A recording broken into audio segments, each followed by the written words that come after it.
Okay, hi. So, I actually made this speed build a long time ago. It was the first speed build that I ever made, and I ended up deleting it from my channel because the voiceover was really bad and I was embarrassed.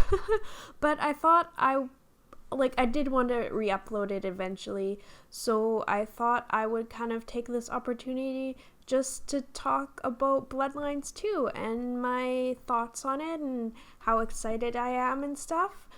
And also, before I get started with that, I just want to say that this isn't really, it's based on the Skyeline apartments, but I kind of added my own sort of decor and details and stuff because I wanted it to fit with the items that I had available in the game and the building restrictions and whatnot in The Sims.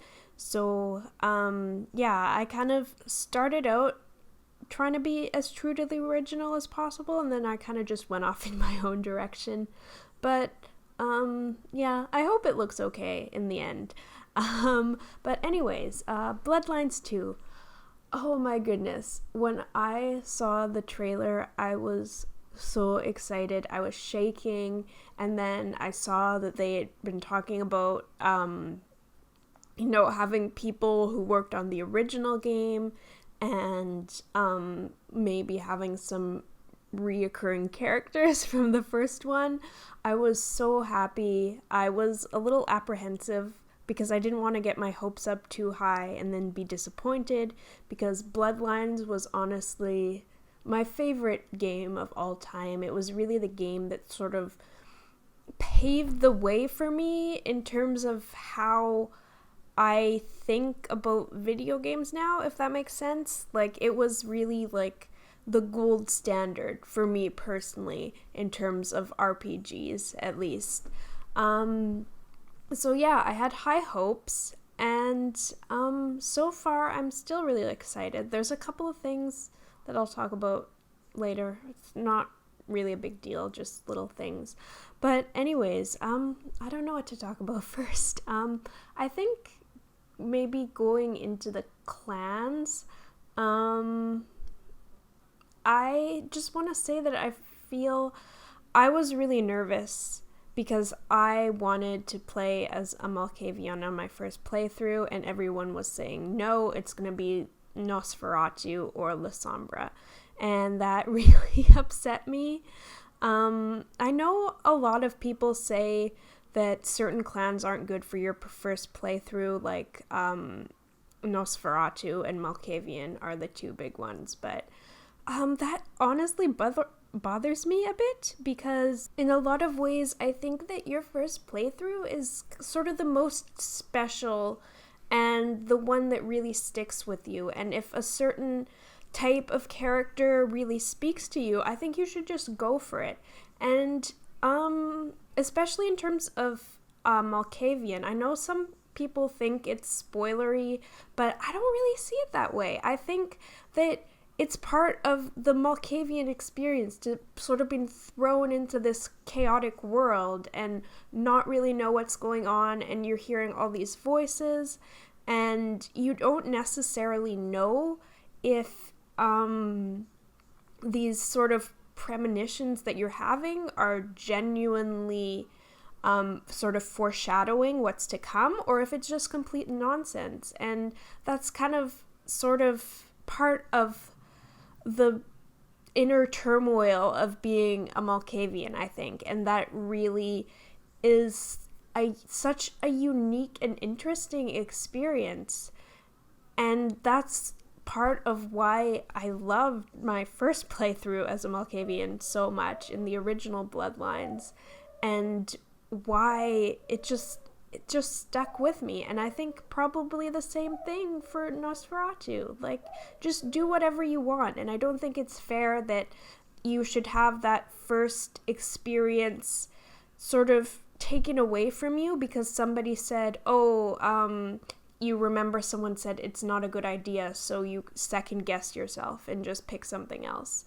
So, I don't know, that's kind of my take on it, but I'm going off on a tangent, I'm sorry. I was really happy that Malkavians were included as the last clan. I had a feeling they were going to be, but I was also really nervous because everyone was saying no, no, no. But yeah, I honestly now I just feel really bad for the people who wanted Gangrel or Nosferatu and didn't get it, because I know how sad I was going to be if I couldn't do my first playthrough of Bloodlines 2 the way I wanted. But it's disappointing, and I'm sorry. I know a lot of people were really upset about it. Some people were happy. Some people wanted to cancel their pre-orders. And I get it. I feel bad. And, like, they couldn't have just added those last 2 clans. But it still could have been interesting, you know? I'm actually especially curious about how they're going to handle Nosferatu and Gangrel, because like, I'm wondering about Protean and how, like, the if you get to choose somehow what kind of animal form you want, and how frenzy would work, because of course their clan weakness is that every time they frenzy, they permanently take on an animalistic feature. So I'm really curious about that, and I'm curious about how Nosferatu works as well, because obviously you just start out as like a basic thin blood, and like, how are your features going to change? Do you choose which Nosferatu features you get when you turn? Does the game generate them by default? I'm really interested in how that's going to work, assuming they will add those clans, because they've said that they're going to add more clans as free DLC, which I'm really curious about. I'm also excited to see if they add clans that weren't in the first Bloodlines game. Yeah, so that's going to be really cool, and it's nice that they're doing it for free, but still, I do feel bad for the people, like I say, who won't be able to do their first playthrough as their favorite, you know, but yeah, I'm really sorry. Oh yeah, and I also wanted to say about this build that the outside of the building is not at all like the Skyeline apartments, because I don't know why. I don't remember. I just kind of did my own thing because it was hard to match the outside of the building to what was going on inside, as you can see, if that makes any sense. But anyways, yeah, so what was the next thing I want to talk about? Oh, I guess the gameplay stuff that we've seen, because the first gameplay trailer just came out at E3, and it looks really interesting. It looks really good. All the settings and everything look really cool. I'm so excited to see, like, more of that. Another thing that's really interesting to me about that is that it sounds like they're going to heavily feature the Seattle Underground, which is basically like the original central district of Seattle, which was burned in 1889, I think. And basically, like, the current Seattle area was built above the original street level, so all, like, the passageways and basements and stuff of that underground city are still there underneath the current Seattle, which is just so cool. Like, it's so perfect for a vampire location story like Bloodlines. I think that sounds really good. And another thing that they were talking about at E3 was that you'll have more opportunity for vertical exploration, like scaling buildings and stuff, which you couldn't really do in the first one, which is interesting to me. But I also appreciate that they've said that they're still using a hub system, which is actually something I appreciated it in the original game. To me, I love exploration, but I feel like in games, like in Bethesda games, for example, that there's almost so much exploration, it's almost overwhelming, and it's distracting, to be honest, and it takes away a bit from the immersion. And that's just my personal opinion. I know some people love that, some people live for that, but for me, I like to explore, but I also like to stay focused on the main quest and the main story that I'm invested in, and not so much to be distracted by extraneous details. So yeah, and another thing I really liked about the original Bloodlines was the experience system. I felt like that was also more immersive because it sort of gave you the opportunity to actually do quests the way you wanted and still get the experience for it. A lot of games give you freedom, but you're just going to get penalized if you don't, like, kill every single person, if you don't, if you don't take, you know what I mean. I'm sorry. But yeah, that was really good to me. So hopefully, they say it's feels a lot like the original Bloodlines, so I hope they kind of keep that system or something similar. But yeah, what else? So there's a PC Gamer article that tells a lot of information about the game, and I'll link that in the description. But one thing they said was it's fully voiced, and I'm assuming that means all the characters are fully voiced, but this is another personal thing, but I'm hoping for no voiced protagonist. I know some people like that, but I personally don't. Like, if you're not supposed to be playing as a very specific pre-made character, I don't like having a voiced protagonist. It takes away from the immersion for me.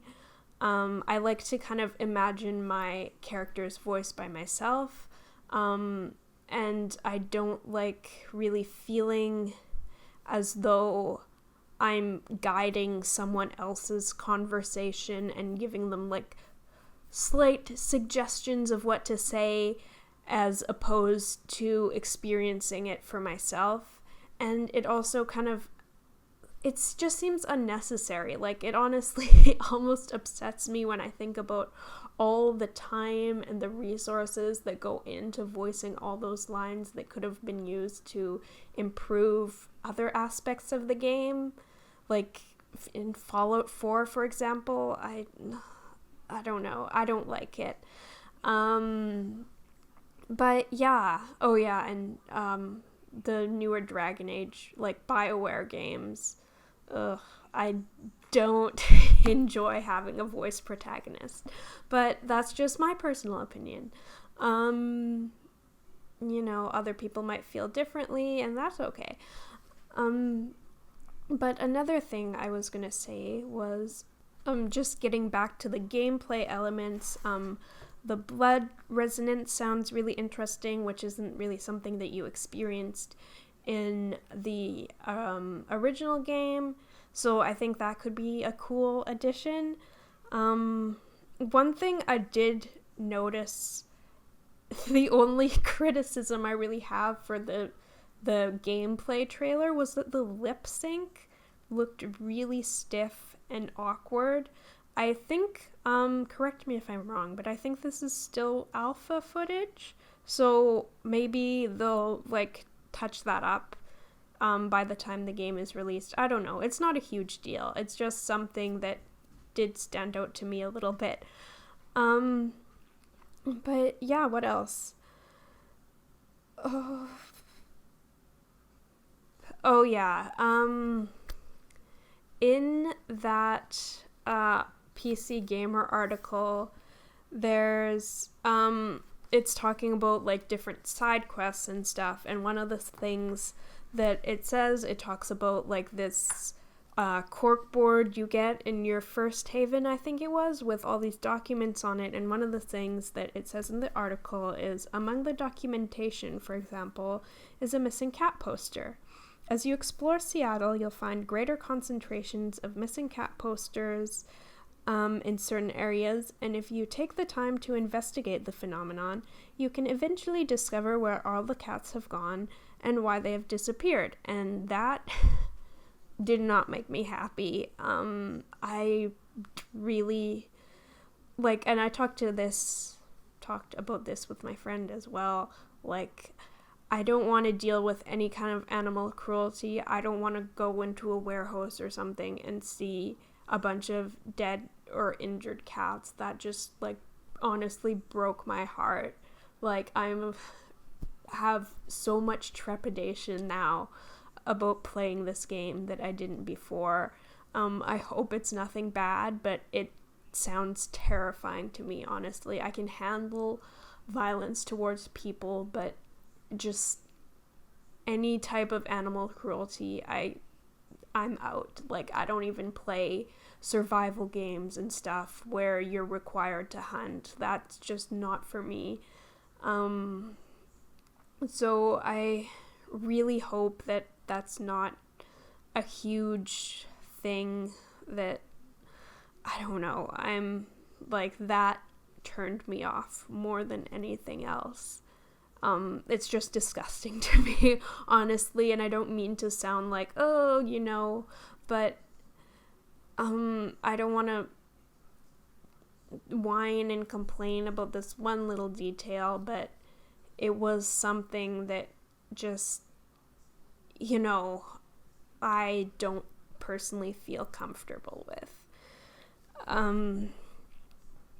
So, yeah, you know, there are really high expectations for this game, I think, and poor Brian Mitsoda, like, he looks so nervous in every interview, and he has mentioned on several occasions just how much pressure, how many expectations are riding on this, and I feel that, like, as someone with anxiety, I feel so bad, and it's true, like, even as a fan, I don't think I would want to touch this game to make a sequel, because there are so many expectations, so much pressure, like, that, it's a lot. Like, this original game meant so much to so many people, and no matter what you do, someone is always going to be disappointed, and that's sad, but just the way the world works, I suppose. And yeah, so, but at the same time, I feel like this is just such a special experience, because it's almost like a second chance to be able to create the game that the first one was supposed to be in its time, without like everything that went wrong with the pressure and the release date. And it's just really exciting to be able to relive this experience once again, because like I say, the first game meant so much to me, and I know it did for other people too. And I'm sorry I keep jumping around, but what else was I gonna say? In the gameplay trailer, all the abilities and things looked really interesting. I really like how everything is coming together so far.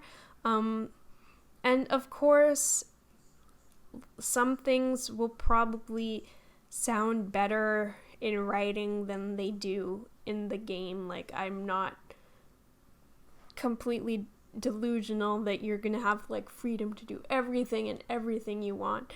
But it does really sound like the fighting in the game is very dynamic and exciting in that way, and apparently you can do things like grab somebody's gun away from them while you're fighting them and shoot them with it, which is really cool. Like, I don't think I've ever played a game with sort of that level of freedom in your fighting style before.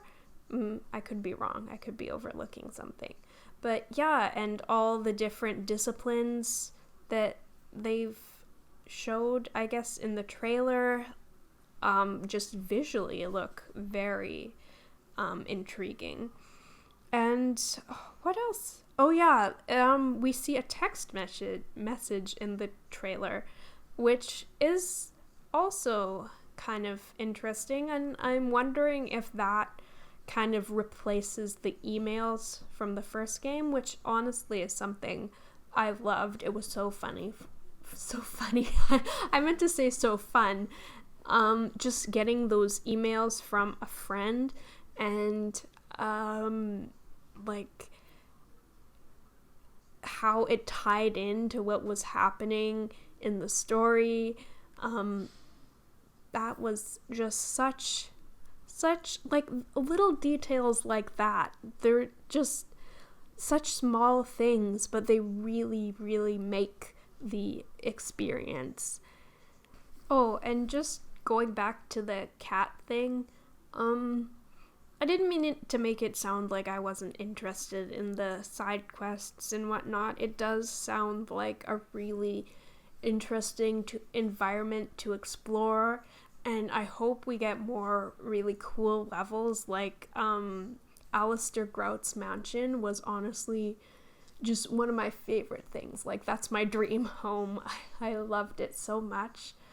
Oh, and I'm sorry I keep jumping around at this point, but another thing that caught my eye in the trailer was the fact that it seems like there are a lot of different dialogue options and a lot of different ways to resolve things, which is something that I'm excited for. Obviously, I'm being realistic. I don't expect there to be like an infinite amount of paths to take, but it does seem like you get multiple ways to sort of resolve things. It's not just take one path or take the other. There seems to be more of a middle ground, and that's something that's really meaningful to me in an RPG.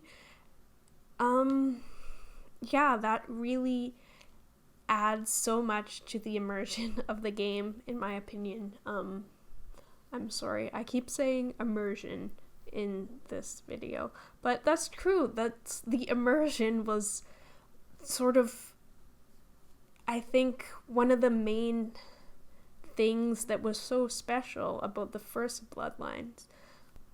Oh, and I'm sort of going off on another tangent here, but I forgot to mention character creation. That's another thing I'm really excited about. You actually get to customize your character, whereas in the first game you just got a default, male or female character based on which clan you picked, but this time we're actually going to be able to do more customization in terms of gender, in terms of your appearance, which is something that's really exciting for me. I love creating characters. I love just playing with the character creation tool. Like, even if I don't actually end up playing a full playthrough with that character, I just love designing and making characters, and it'll be really fun to do in the vampire, the Masquerade World of Darkness setting. I'm also excited to see what kind of outfit options are available. It looks like in the trailer, I think, or not in the trailer, just in the preview images and things, there are a lot of really interesting outfits that I like a lot, and I'm really looking forward to seeing how I can make my character look. I'm excited to see what kind of hairstyles there are, and of course that's just my personal thing. I'm really into customization. Maybe some people aren't as much, but the option is there if you want it. And if you don't want to go into that much in depth, you don't have to. But it's it's a really nice feature to have. So, I don't know what else I have to say. I think maybe that's about it. I hope I wasn't too annoying in this video. I'm very nervous. I don't know if you can tell by how I'm talking, but I hope you like the video and the build looks okay. Like I say, this was my first speed build that I ever did, so I don't know if it's good or not, but it was really fun to do, and I love just doing things related to Vampire the Masquerade and Bloodlines, because just the whole universe, the world of darkness, is so fascinating to me. I would love to have a werewolf game. I would love to have a changeling game. And I'm just so excited to see what else will come out of it in the coming years. So yeah, like I say, thank you so much for watching this video. I think I'm getting close to the end now. This build took me about 7 hours to make originally, so I really appreciate you watching this if you actually watched till the end. Thank you so much, and I hope I can make some more videos soon. I did mean to, but I got busy. I had other obligations, so just thank you to everyone who subscribed to me and who stayed subscribed even though I haven't uploaded anything in months. I really do appreciate it. So hopefully I will see you soon. Bye.